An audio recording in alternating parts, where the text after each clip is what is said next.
কপাল খারাপ হলে কি অবস্থা দেখে।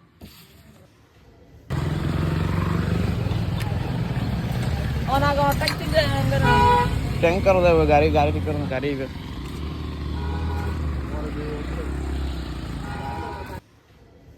তোরা নিয়ে আরে ফাইলি ওটা অন্য মানুষ হয়তো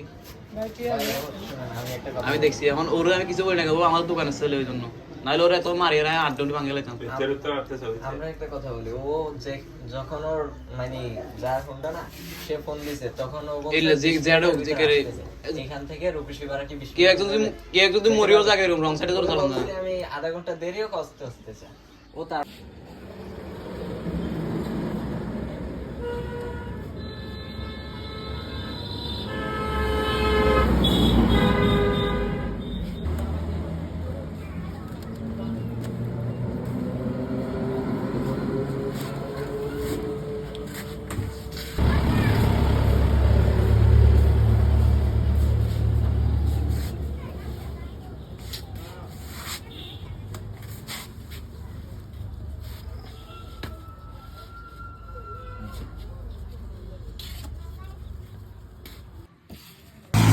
বাইক কপাল খারাপ হলে কি অবস্থা দেখেন, আমার পাঁড়ার অবস্থা দেখেন, পাটা ফাড়াই ফেলছে, রক্ত রক্ত ফাড়াই ফেলছে।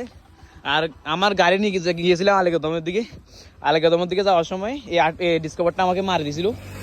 সো মারি দেওয়ার পরে এখন বেচারার ডিসকভারটা আমি যত্ন করলাম, ডিসকভার রাখে দিয়েছি, ওরা আমার গাড়ি দিয়ে ধরা দিয়েছি, ও আমার পুরো গাড়ির মানে এই সাইডগুলো সবগুলো ভাঙি চুরি নিয়ে ফেলছে ডাইরেক্ট। তো ওর ডিসকভারটা নিয়ে আসলাম, এটা হচ্ছে রুকুশিপাড়ার ডিসকভার, বুঝছেন সিনের নাকি জানি না। এ মানে মারে দি রং সাইডে আসি মারে দিয়ে আরো দুই একটা বড় ভাই ছিল, ওরাও দেখছে, নাম জানি কি বলছিল যে, কিন্তু আমাদের লামার একটা বড় ভাই, তো ও দেখছিল, ও বলেছে যাও কোনো সমস্যা নেই, গাড়ির জরিমানা দাও আর ও চিকিৎসা করে। তো আমি আসলে আমার চিকিৎসা করার দরকার নেই, আমার মোটামুটি আমি নিজে করে নিছি। আর গাড়ি ওকে দিয়ে বলছি যাও গাড়ি ঠিক করে নিয়ে আসো, আর আমি এটা জব্দ করে ফেললাম।